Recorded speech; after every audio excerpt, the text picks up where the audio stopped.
Rudy, were you surprised by the flagrant two on that play, or how did you just see that play out? Very surprised. Yeah. Very surprised because I don't think there was no intent of getting anybody hurt. Mm-hmm.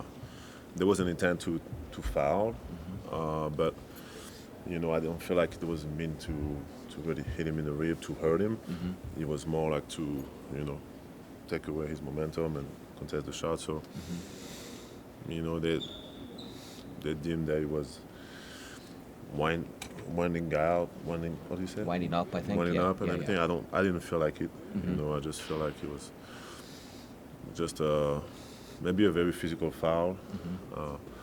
But I hope he's doing okay. Mm-hmm. Seems like he was doing okay Mm-hmm. after that. So Mm-hmm. hope he's doing good. And it was just to me a physical basketball play. Mm-hmm. Flagrant one maybe. Mm-hmm. Flagrant two was a little severe, Mm-hmm. and it definitely impacted the rest of the game. So it's if they're going to call the game that way, I think they should also protect other people when they get hit in the head Mhm. every game. And I think it's actually might be more dangerous to get hit and everyone in the head than get hit in the ribs.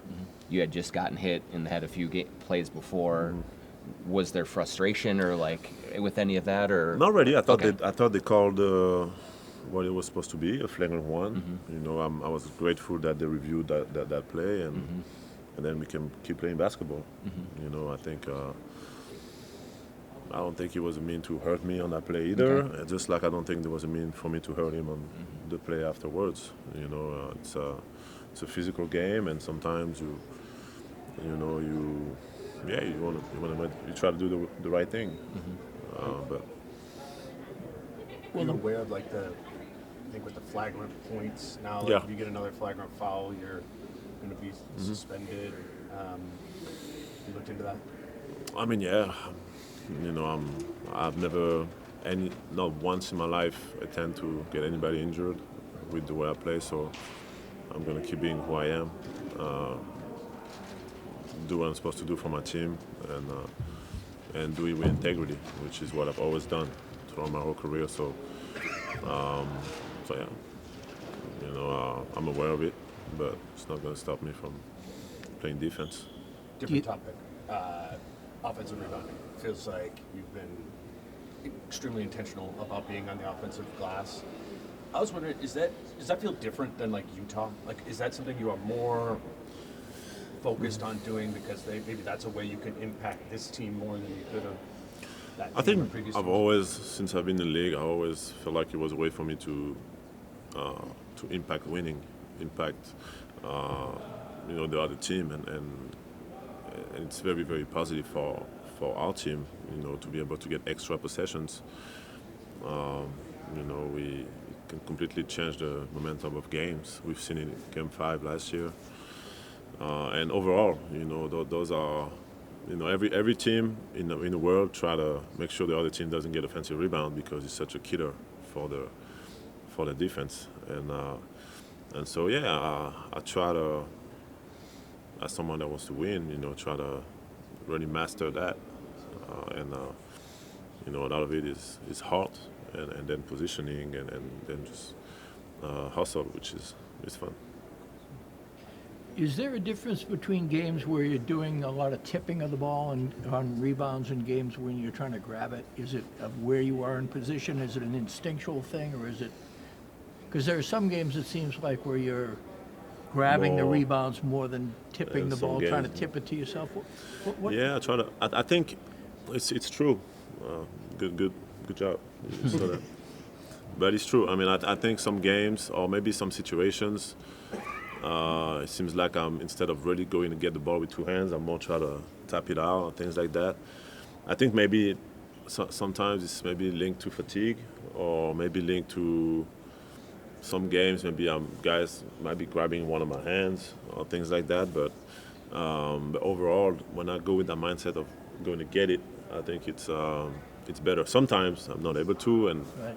I still think the one hand can be useful. But overall, I think going with the mindset of getting every rebound with two hands has been positive for the team. You talked about energy. In terms of the team energy, now said that y'all are kind of tired right now. How was practice today, and how was it today? I mean, I feel great. I didn't play the end of the last game, so I feel great. How was the team? I think those extra days I think are good for us. But definitely there was, I mean, we have been on the road and back and kind of like play every other day. So yeah, it was, and it's the winter, and all these things. I think it impacts our systems, and I'm pretty proud of the way we've been playing overall, and the way we've been resilient through all that. But yeah, it was good. It's definitely that little stretch right now is definitely good for us to kind of like get our feet under us and get to breathe a little bit and get to work on the things we need to work on and get back to playing our best basketball. Rudy, prior to when you were ejected, you were 7 of 9 from the field. Like it seemed like everyone was finding you at the rim. I know we've talked a little bit about that, but do you feel like kind of your involvement in the offense from that perspective, lob throwing and things like that, is getting incredible. better and better? It's getting better and better. Yeah. I think that probably was the first time that we had 3 different Yeah. guys throw me a lob in one half. Mm-hmm. I think Jaden, Julius, and even Dante tried. Mm-hmm. So we had it's great. I mean, it shows that guys really trust me, and then it shows that our chemistry is getting better and better. And I think it takes our team to a whole different level when we're able to do that. And for me, obviously, it's a way for me to really impact the games and dominate. And something that I'm really good at, catching those lobs and finishing those plays. So for the defense to know that they can make those plays, it completely changed the dynamic. Now they have to respect that. So they have to pretty much choose between letting those really good guys finish or taking away the lob or letting us get corner threes or open threes. So it's a tough dilemma. You guys should be able to dominate drop coverage, right? Yeah, Like for sure. On the lob and hand to this, right? Like For sure. I mean, the thing is, like, we haven't seen a lot of drop, especially with Right. Ant, because But Phoenix they're was trying a to. lot. But they were doing that, and I think it gives guys opportunity to, being able to make those plays, and they've been definitely like the last few weeks, it's been great, So it's fun. It's You fun. get like, ooh, Yeah. like, oh, playing drop tonight? This is good. I mean, a lot of it comes in drop, but a lot of it comes off drives. I mean, a lot of times Jaden drives, and I'm in the dunker spot, and that's an easy play, and he's been making that play consistently now. So it's such a good finisher too that it's as a help big when I know that the guy that's driving can throw that lob. It completely changed my aggressiveness. I mean, I always take the example of James Harden. When we were playing them, and even now with Zubac, but like with Clint Capella, like it was the hardest superstar for me to guard because I knew he could pass and I knew he could throw that lob, and I knew that if I was coming a little too early, that was a dunk, Capella dunk, So it's as a scorer like Ant, understanding that the threat of the pass is going to help you score more is important. Rudy, is Jaden's height even more challenging for a defender because, like, he gets into that lane and he finishes up high, but if he can elevate and then just drop it off to you almost versus For sure. a smaller guy having to get it up higher, I mean, is that? For sure. I mean, height and length obviously makes it harder on the defense. Yeah. But I told Jaden he's lucky that he doesn't have to play me. I'm on his team. So. Rudy, with Ant, being more of that lead ball handler, kind of setting things up, and you kind of setting that initial screen for him a lot. Like, how have you seen his decision making maybe improve from years prior to this year? Now that he's doing it so much more. Every year, I think he's him being able to embrace and being able to read every coverage possible that team's going to throw at him has been great, and I think just understanding the importance of sometimes just making a simple pass, getting rid of the ball when you have two guys on you, it's like the highest form of respect. You did your job. You gave your team an advantage, and now it's on your teammates, which are also good at basketball, really good at basketball, to score and make the right play. So I think he really now is aware of that, and it's really helping our offense.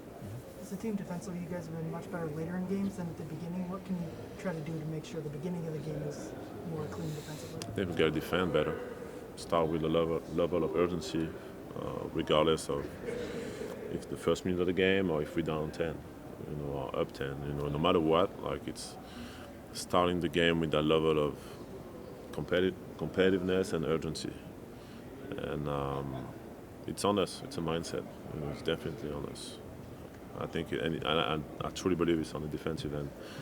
Offensively, obviously, we have to run and space and play the right way. But I think on the defensive end, when we start with physicality and we just compete and we play like every single possession matters, we start the game on a much better note. Thanks, Rudy. Rudy. Appreciate it. Thank you.